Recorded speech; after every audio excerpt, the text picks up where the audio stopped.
So I want to give my overall grade on what has happened so far with the Packers in free agency. We are still early into the new NFL league year. There will likely be other signings that happen in the future.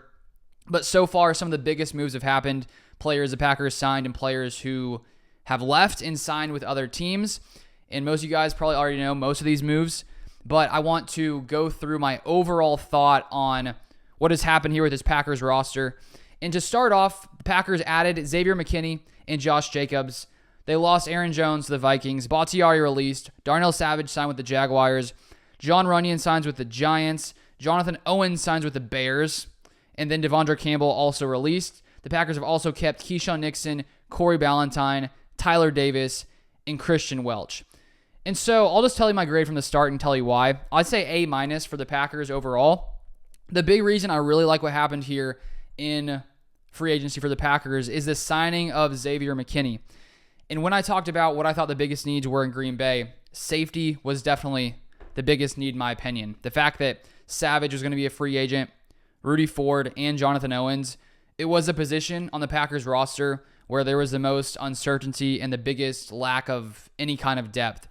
And looking at all the different free agents, Xavier McKinney was definitely at the top. And the fact that the Packers were able to bring him in has me very excited for just what he's going to bring to this Packers defense. And we talked about Jeff Hafley and the importance of his safety there.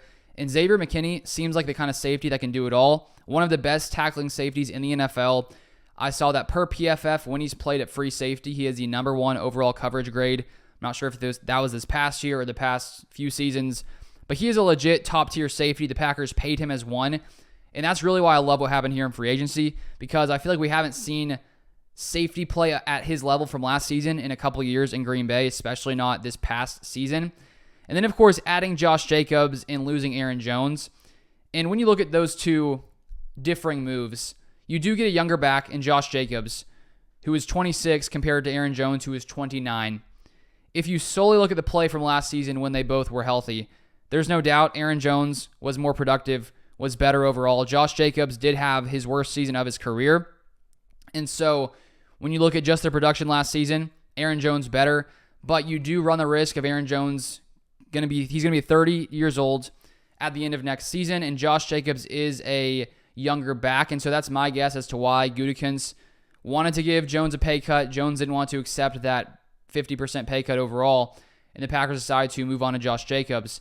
And here's the thing. If Josh Jacobs comes in, and let's say he performs exactly as he did last year, I think the Packers overpaid for Jacobs. I found an interesting article from Sharp Football Analysis where they break down the fantasy outlook, and I feel like lots of these fantasy football sites have some very good analysis when it comes to stats. And let me show you this chart from Sharp Football Analysis. Last season, they say here, comparing Jacobs to what the Packers received from their backfield a year ago, Jacobs looks comparatively similar to what they got out of Dillon, A.J. Dillon. He had a slightly lower EPA per attempt.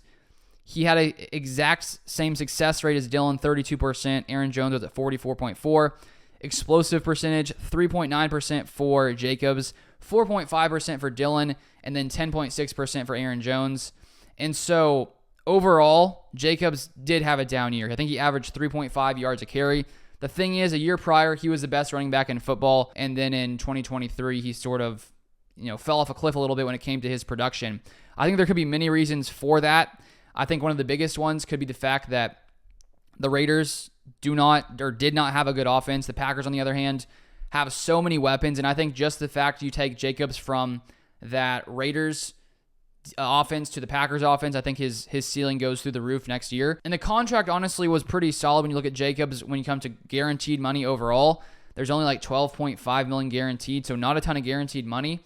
And so I'm still okay with the move to bring in Jacobs and let Jones go, even though I did not see that coming, and it's sad to see Aaron Jones go. But I understand it from the Packers' perspective. They want to get a younger running back in there. And my guess is they don't think that Jacobs will perform as he did last season, because I don't think they would give him the deal they gave him. I think that they think that in their offense, he can get closer to what he was in 2022. And maybe he's not going to be the best running back in football, but he could be up there, top 5, top 10 back in the NFL next season. And so the fact that the Packers also, lose Savage, not a huge deal considering they brought in McKinney. Lose Jonathan Owens, not a big deal. They brought in McKinney. And then Bakhtiari, it seemed like he would be gone most likely, and they freed up a ton of cap space there. Campbell gone.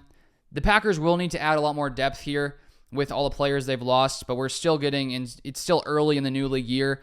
Lots of the bigger players have been signed, but some of these, lower tier guys will be signed sometime soon in the future. And so, all in all, I just love the McKinney signing. That's why I have the Packers up at an A. Maybe if they would have, kept Aaron Jones, I'd be slightly higher than an A- because I really like the idea of having Josh Jacobs and Aaron Jones for 1 year together. Financially, that is a lot to spend at running back, but Jones is already going to have a $12 million dead cap hit regardless. And so I may be at an A if the Packers kept Aaron Jones for a season with Josh Jacobs. But besides that, I really like what has happened so far, and we're going to see a lot of holes filled in the draft especially, as well as some other free agents most likely coming to Green Bay. So that's my overall short assessment of this Packers free agency, what they've done so far.